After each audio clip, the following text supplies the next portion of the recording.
Good evening. We are ready to get started with our program this evening. My name is Scott Manti, and I am the principal of Grafton High School, and I would like to welcome you to the community screening of every 15 minutes. Many of you are aware that Grafton High School students spent the latter part of last week going through an impaired driving simulation. Every 15 minutes is an event designed to dramatically instill teenagers with the potentially dangerous consequences of drinking alcohol and texting while driving. This powerful program challenges students to think about drinking, distracted driving, personal safety, and the responsibility of making mature decisions when lives are involved. Our students have spent over 10 months planning and executing this program, and we are proud of their work and dedication to making this happen. The young people involved represent a cross-section of our student body. They involved the community and took on the responsibility of planning this school-wide event, including this free community screening. There are many people who made this come together, and I would like to recognize them briefly for their dedication to our students, safety awareness, and our community. We have a great list, so I would ask that you hold your applause until the end. Thank you to the following organizations: Aurora Healthcare, Freighter and the Medical College of Wisconsin, Charms Video Production, Concordia University, Wisconsin, Grafton Chamber of Commerce, Grafton Fire Department, the Grafton Police Department, Grafton High School's Health Professions Affinity Community Team, Miller Funeral Home, Hartford Community Services Incorporated, Terror on Rural Street, Starting Point, Washington Ozaki Public Health Department. Thank you for your help in planning our local production of every 15 minutes. Join me in giving these organizations a round of applause.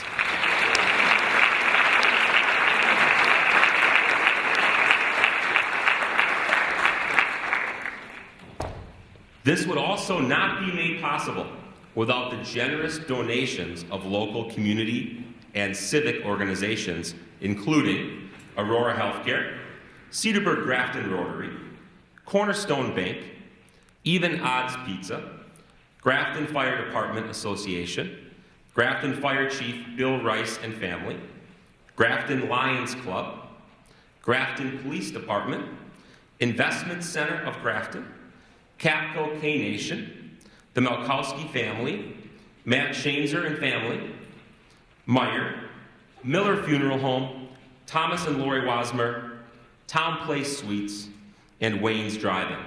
Let's give these groups a round of applause for their support of this event.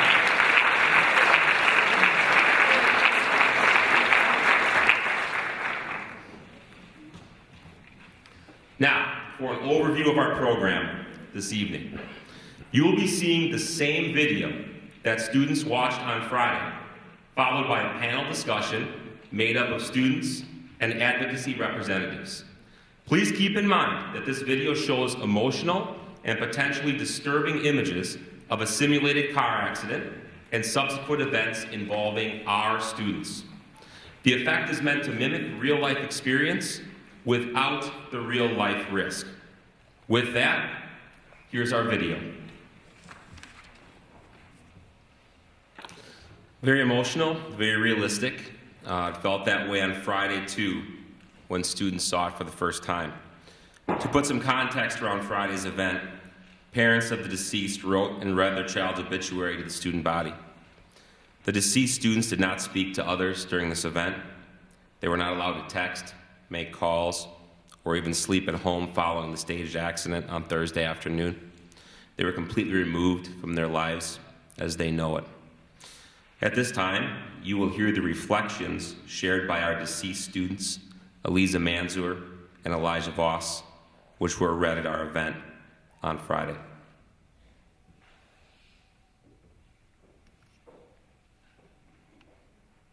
The sound of metal colliding, the feeling of glass shattering against my skin, watching a life vanish in front of my eyes. Hey, Mom. Hey, Dad. Your little Eli passed away. The doctors did everything that they could to save me, but I couldn't fight anymore. I know family and friends have been affected by my death, but here's a few things I would like to tell you. I know I didn't say it often, the 3 small words. I know how hard my death has impacted you already, but I'm in a better place now, with Grandma, Grandpa, and Aunt Shelley.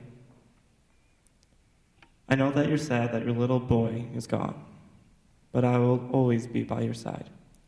Just remember the 3 small words. I will never forget the countless laughs we had together, and the times that you two told me right when I was wrong.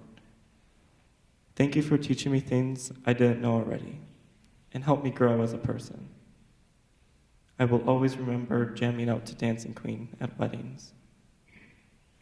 I hope Isaiah's doing all right. I miss him.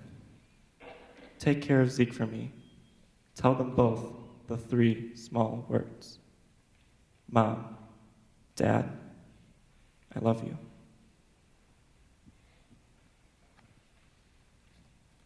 Dear friends and family, I passed away yesterday afternoon. The last thing I saw was a car speeding towards me. I don't remember anything after that. Looking back at all the things I've done and been a part of, I think I had a pretty good life, despite it only lasting 17 years. I had wonderful best friends who cared for me and loved me always. To my mom, dad, sister, and brothers, I love you guys. You are an incredibly supportive family. It's hard to believe that I won't get to see my brother get his driver's license or my sister graduate from college. I had been a part of musicals for as long as I can remember, and I was looking forward to playing the evil stepmother in Cinderella this year. I would never get another play or cabaret to be a part of. I also had a lot more I wanted to accomplish with student council. But whoever will be president next will do a great job. It was fun even being class president. I'll miss that too. I'll miss a lot of things. This past month, I've worked so hard on my college applications, day and night. I just had a meeting with my counselor, and I was on track to submit my applications within the next week. I'll never get to know where I could have gotten accepted. I'll never choose a college, never live on a campus, never get the experience of being away from home. Never. All of my hard work, and I never get to see where it would have led me. Many of my friends always joked about how I was constantly late to everything. Ironically, they said, Eliza would even be late to her own funeral. I never imagined being in this position, never getting a degree, never getting married, never having kids, never growing old. Never. My life was cut short much earlier than I anticipated, by something completely out of my control. But to my friends and family, just know that I am so thankful for you all. You made my 17 years of living extraordinary. With love, Eliza Manzour.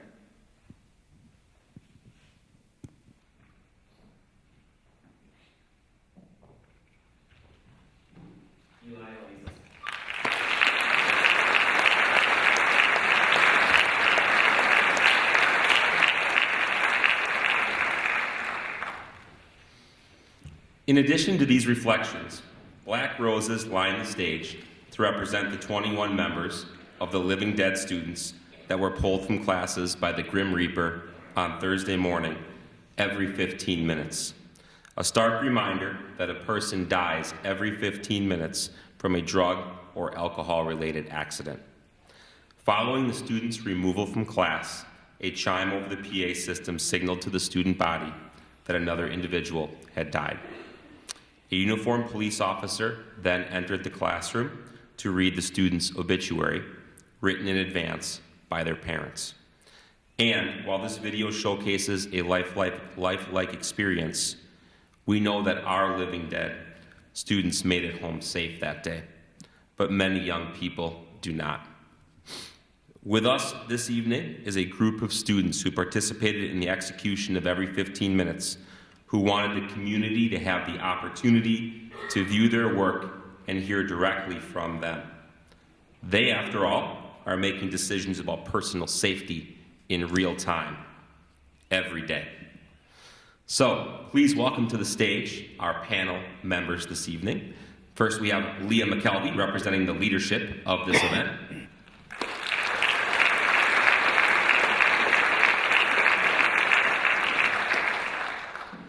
Elijah Voss, representing the crash team.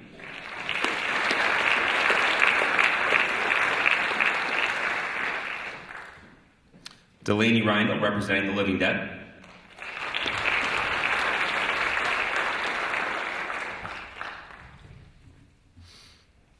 And joining our students is Melissa Drews, Program Director at Starting Point, who will talk about the safety planning and tips for having real conversations with the young people in your life about responsibility they have each day to protect themselves and others.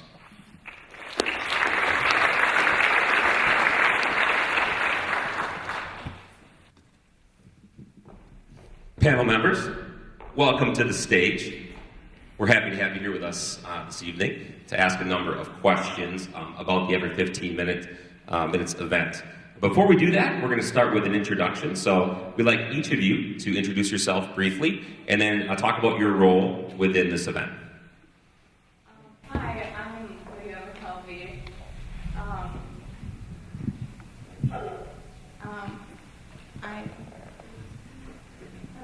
I'm representing the leadership role inside of this project. I'm a senior at Grafton. I started this in December of 2018, so we've come a long way.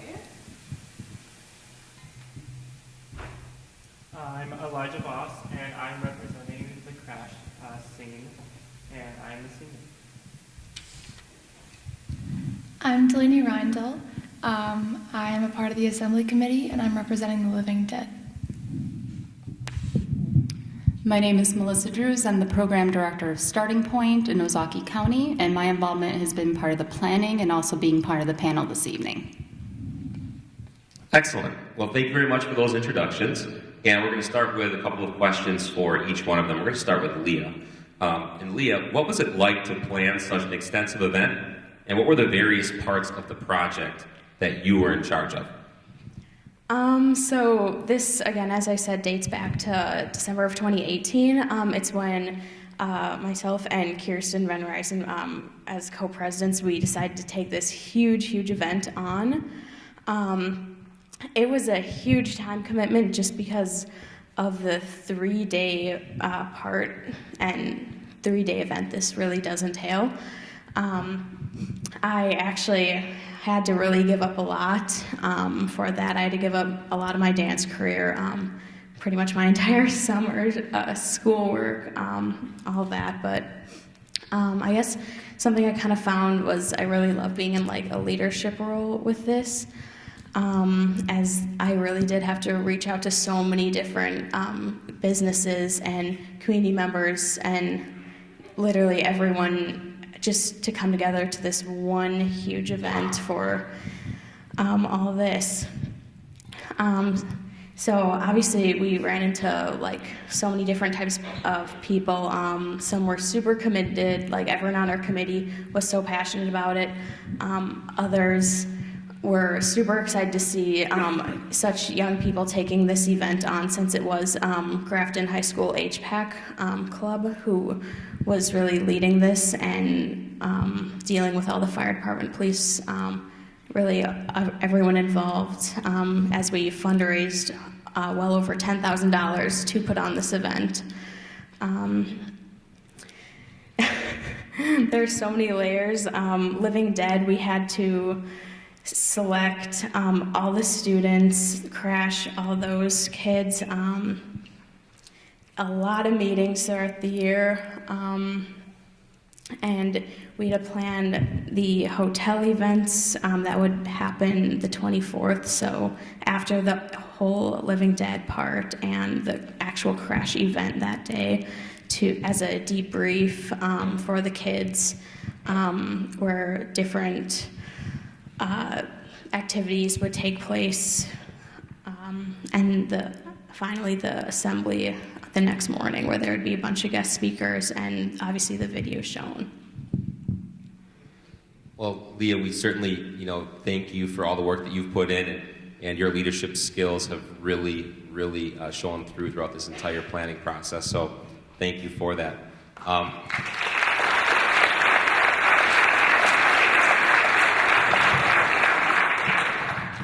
We're going to go to Eli here. Eli, how did the crash simulation make you feel? And then as a follow-up to that, do you now think differently about driving distracted or under the influence?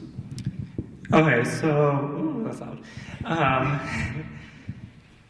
So it kind of made me feel like I was actually in the crash, which I was, but actually made me feel like I was actually injured, and I actually did have internal injuries and broken leg as well. And also at the hospital when my mom was there and she was crying over my shoulder, it just made me feel like in shock that, like, is this real? Like, I'm not actually dying. Like, don't be scared. I'm good. And this definitely, I've always said, like, don't drink and don't look at your phone when driving. It's not worth the risk that you're putting yourself in. And so I feel like it's kind of impacted me more of saying, like, just put on my music and don't look at it, and definitely know my risk of people that there are drunk drivers on the road, and you have to be careful because you might be the next one that gets affected. Thank you.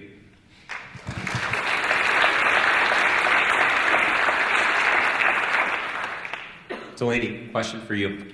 Did this event put into perspective, at least a little bit, what it would be like if you were actually a casualty of an accident such as this?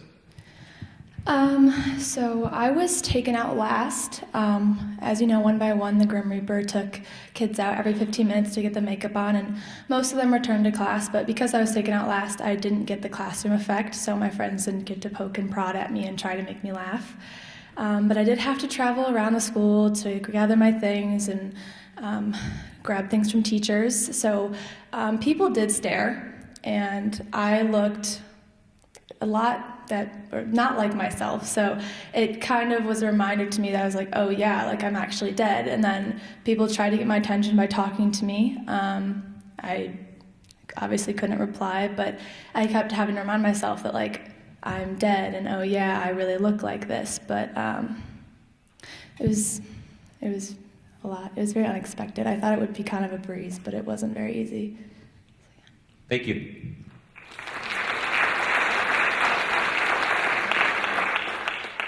Back to Leah. Leah, big part of this, and you mentioned this already, but talk to us about what went into getting the whole community involved. All right, so initially there was a lot of emails that went out. We were trying to get everyone together, so that includes Aurora Fire Department, Police Department, like Miller Funeral Home, and a bunch of others with the entire HPAC group. To really get on board and, like, try to help us organize this event, because they all have their own pieces that they really had to set in place.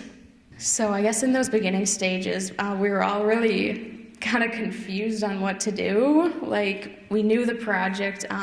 Our Melanie Sinclair from Freighter, who actually introduced the project to us, we had we're asking her so many questions, constantly emailing, hey, can we meet again, just to kind of run things over.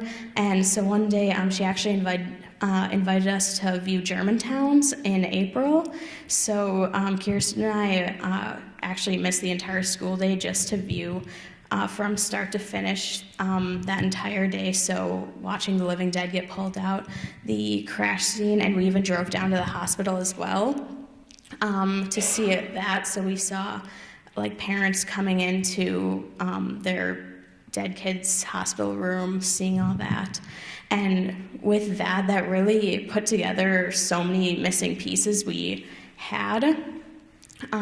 So I actually made this like probably 8-page list of like all these tips and things of like not to forget, because there's so many little things for this massive project that you don't really think about. Like having bendy straws for the living dead was an example, like so they wouldn't mess up their makeup. I would have never thought of that. And it just really outlined for everyone else in the group who was still confused how exactly this works. So that was definitely really helpful.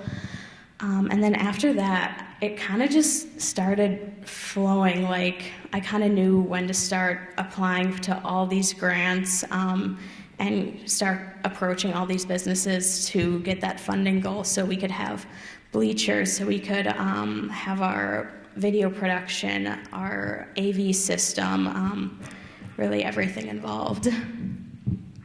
Excellent. So obviously, you know, a big part of this was the community involvement and the fact that you were able to, you know, make that happen and bring everybody together.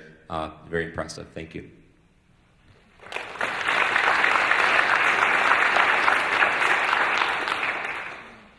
Eli, you kind of mentioned this a little bit, but maybe expand on it a little bit. So how do you think actually taking part in the video is different than someone viewing it, like your classmates viewing it, your peers, or even our people here tonight?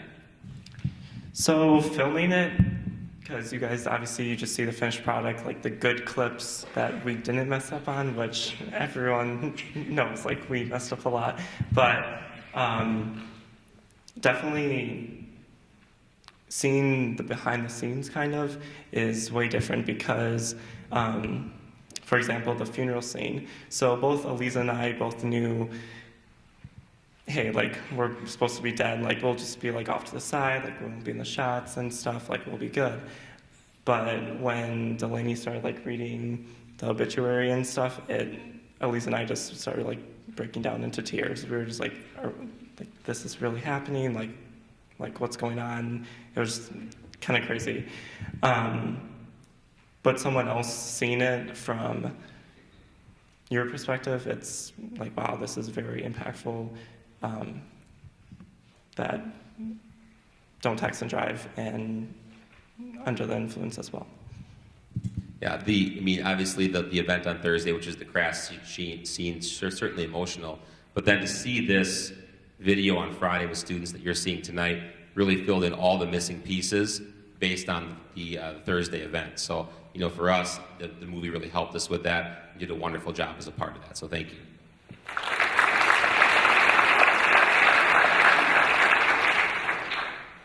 Delaney, was it difficult to ignore your friends and be separated from family and life in general on Thursday and into Friday? What was that like? So, as I said earlier, being pulled out of class later, I didn't really get to experience how it would be with my friends until later. More so after school, I couldn't talk to, I guess, some of my really good friends, but a lot of the people involved in the actual event were very close to me, so I guess that was almost a form of like debriefing, and I didn't almost feel like alone, like, you know, going through something so traumatic. I still had the people that mattered close to me, and I could still talk to them. I didn't have to be cut off from them.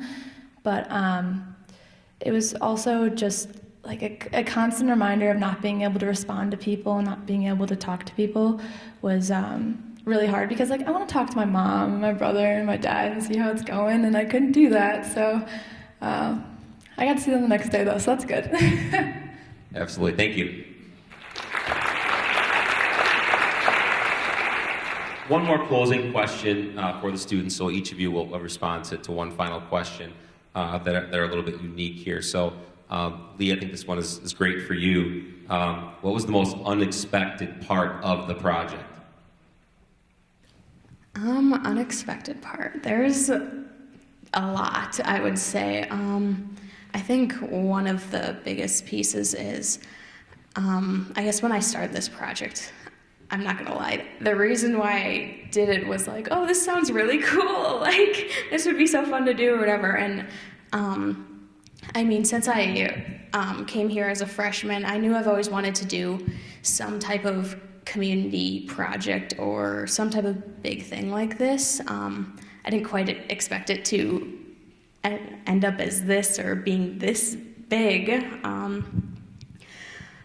That was a big piece. But I mean, as I kind of moved through each stage of planning, I think I grew so much more in the last 10 months than I have since I really came here to high school. I've learned how to write grant applications, give presentations without really feeling nervous, maybe except now, but You're doing great. thanks. Just that sort of stuff. And obviously I knew drinking and driving and distracted driving were such a huge issue here, especially in Wisconsin, it's Wisconsin. I think it just really hit home, especially these last couple months, when school kind of came around. This is when a lot of teachers and just other people outside started to really hear about this. So when I would approach them, literally so many people would come up to me and share their own personal story of their best friend dying or their own experience with real life stuff like this. And these people were people I've either known for years or have literally just met 5 minutes ago. And I thought that was insane that people were telling such a personal story to me. And even more so, I think it kind of evolved into making my brother's accident a few years back really mean something. For those of you who don't know, my brother, I was in 6th grade, he was 16. He was TPing the high school. He was running from the cops, and he fell behind Aurora. He was had a severe TBI. We couldn't find him for hours, but I think that really brought that story to light. Yes, it didn't have to do with drinking and driving, but that's not just the purpose of this. The purpose of this entire project is to really bring to light, your decisions matter. People need to think about your safety, whether it's your own or your friend next to you. I think that's a really, really big piece that I think is important to hit home for a lot of people. And I guess one other piece, again, since I know this project forwards and backwards, like the back of my hand, I can tell you how much everything cost and every detail. But when I was actually in the accident scene, I knew the fire department was gonna cut the cars. I knew they were gonna break the windows, everything. But when I was there in that moment, I could barely talk. I was just crying the entire time, and I just didn't know how to feel. I think the worst part was definitely when they shattered the windows, because it was just a shower of glass over you. It just went down your shirt. It was in my shoes. It was in everything. And just watching everything happen so quickly around me, I looked and all of a sudden Tyler was gone. And I looked, all of a sudden Helena was gone. And I saw Eli being taken right in front of me. And that was a really unexpected part. Thank you.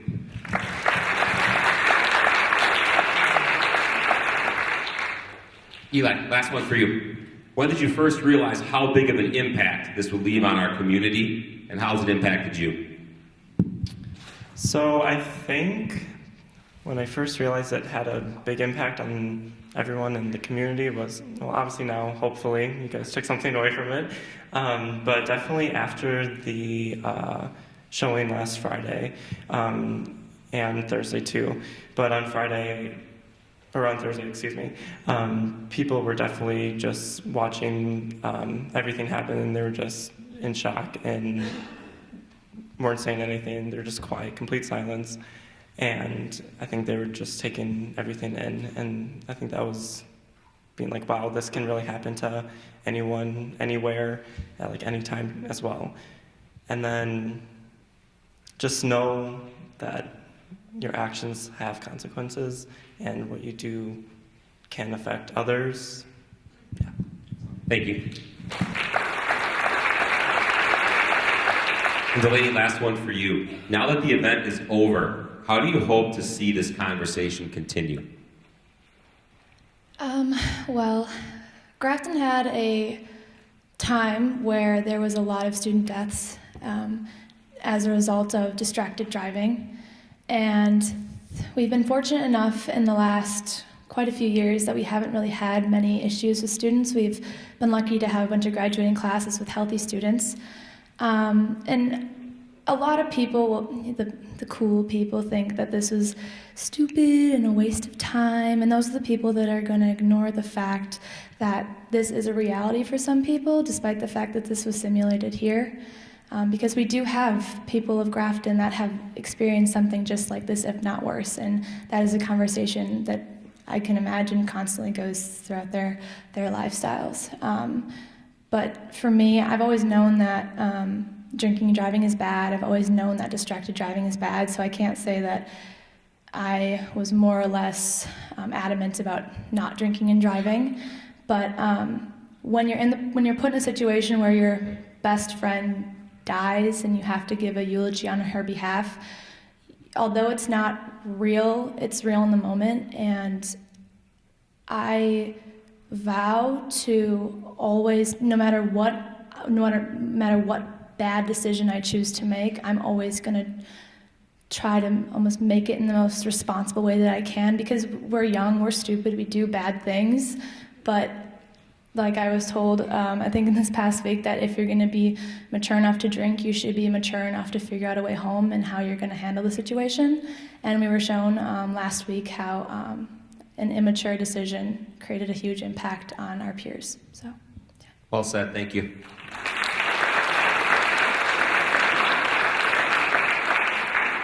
Melissa Drews from Starting Point, thank you so much for your patience.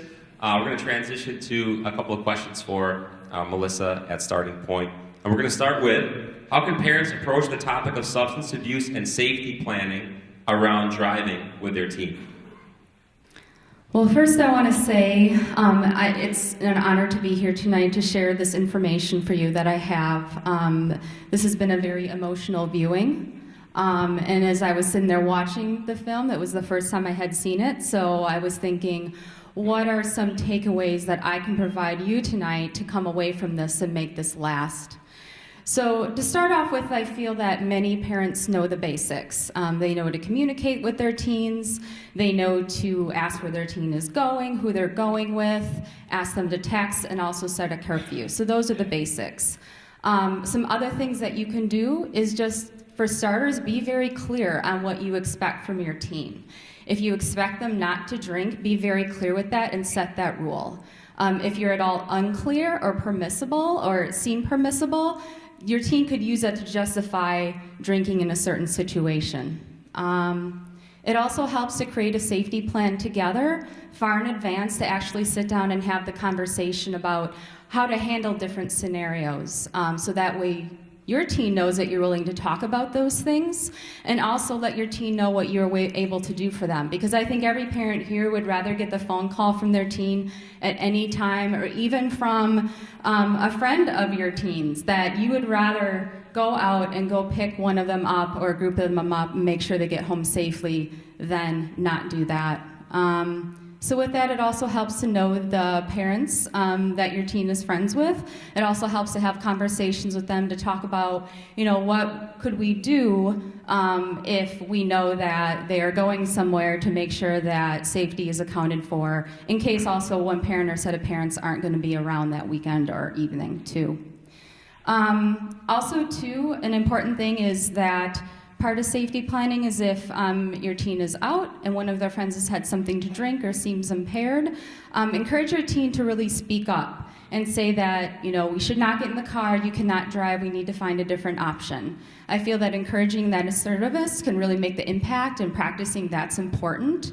Besides impaired driving from drinking, and this means even just one drink, that's all it is.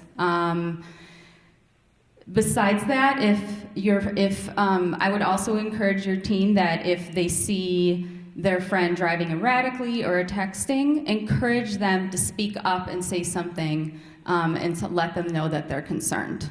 So those are just a few ideas. Thank you. How can parents or adults help reinforce the message of safe driving habits? Yeah, so what I have to say here can feel a little convicting for people in the audience tonight, but I feel that one really impactful way to do that is just model safe driving behaviors yourself. I know it can be very, very hard because it's not just teens that are on their phones, it's not just teens that can drink, adults do as well. So it's really important to model those behaviors to your teens. And if you've noticed that you haven't maybe done the best job doing that, where you've noticed that, yes, I have been texting and driving, and my teen has seen it, or I have been, distracted at times, let your teen know that you understand that you've done that and that you have felt that it's a mistake, and let them know that you're committed to not doing that at all in the future. And then with that, also carry through with that, because I feel like that's a really important piece with modeling. Another part is just having conversations about safe behaviors in general.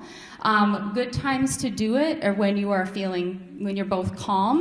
Bad times to do it is if maybe you're in the car and you're driving and you're noticing something that your teen is doing and you don't like it. When you're feeling kind of heated in the moment, that's usually not the best time to say it. You can just assertively say, put this away, and handle it calmly. Because that could be another kind of distracted driving, is if there's an argument happening in the car.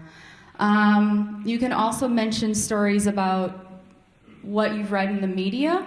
I feel like a lot of the times we can notice things in the news and those things can be kind of distant. But, I'm also kind of guessing there's some of you in the audience that as you're watching this viewing tonight, you're kind of recollecting stories of your own. I felt that way in particular. This actually really brought back something for me. If I had a teen that was driving, I would tell them about how this viewing actually really mirrored something that happened to me.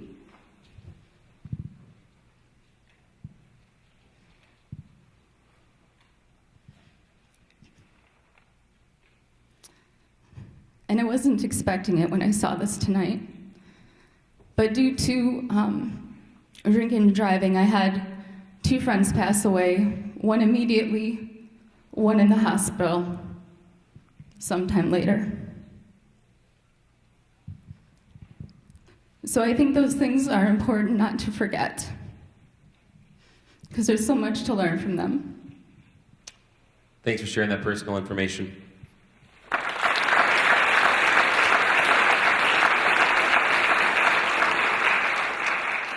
And one final question for you. Are there any ways that technology can help minimize cell phone-induced distracted driving? Yes. I know this is going to sound a little ironic, but there are ways that technology can help us actually get away from technology. Some of you might be familiar with different apps on the phone that you can set. So for iPhones, there's actually in the settings where you can set your phone to be do not disturb while driving, and that will prevent any kind of notification from popping up. You won't even get the alert that you're receiving something through your phone. So that's a really good way to keep focused on the road and not distracted by what your phone might be doing and any notifications. With Android, there are driving detective apps that you can also download too. So basically how these apps work is they pick up on the motion and the speed of the vehicle. And so that's how they know not to send any notifications. Other things, and this can seem kind of basic, is just silencing your phone, having a habit of doing it. If you're not used to doing it, it might be hard to remember, but if you make that commitment, that's another option. Another thing you can do for some people, if it works for them, they can use Bluetooth. And also to, I know I'm talking a bit about more texting, but when it comes to impairment, they're still working on the technology out there to ensure that people don't drink and then get behind the wheel and drive. There's technology that they're testing out there, but they have a ways to go with it, and they're also looking at liability issues as well. So I'm hoping that's something that they are able to do. But ultimately, I do want to say that this does come down to personal responsibility It's not a matter of what, your friends are doing. And this doesn't just go for youth, this goes for adults as well. We're all responsible. If we expect our teens to be responsible, we have to hold ourselves accountable to that too.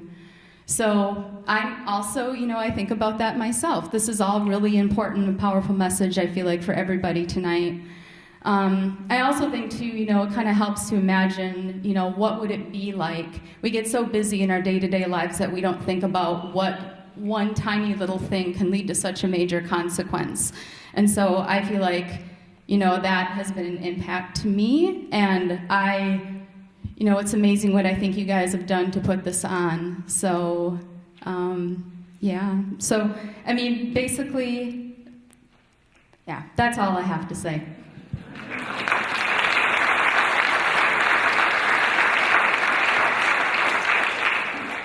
Let's hear one more big thanks to our panel, Leah, Eli, Delaney, and Lissa.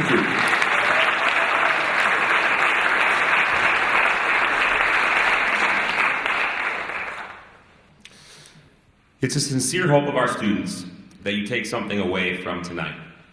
Whether that includes tips on the importance of having real conversations with your children, or the powerful stories of loss that follow too many of our families.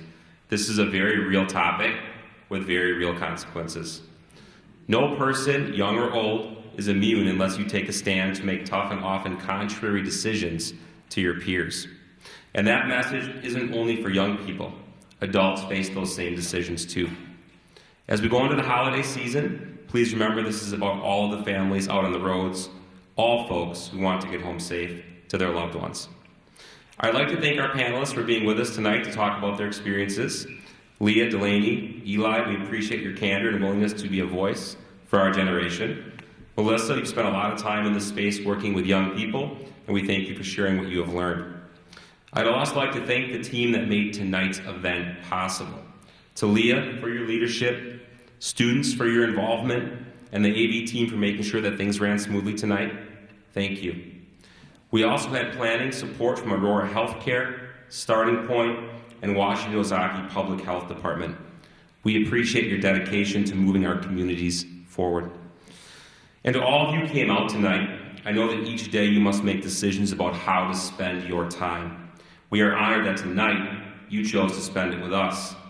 Our students put a lot of time and effort into every 15 minutes, and we're grateful that this community rallies behind them as well. To close, I would like Leah McKelvey, Kirsten Van Ryzen, and all of our students that were in attendance tonight who were involved in every 15 minutes to come to the stage at this time.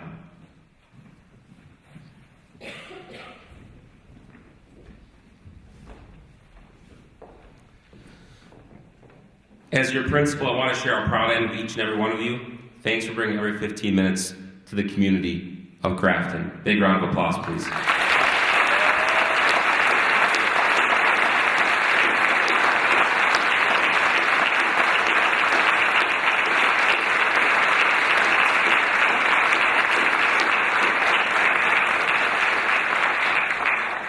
Thanks, everyone. Be safe and have a wonderful evening. Take care.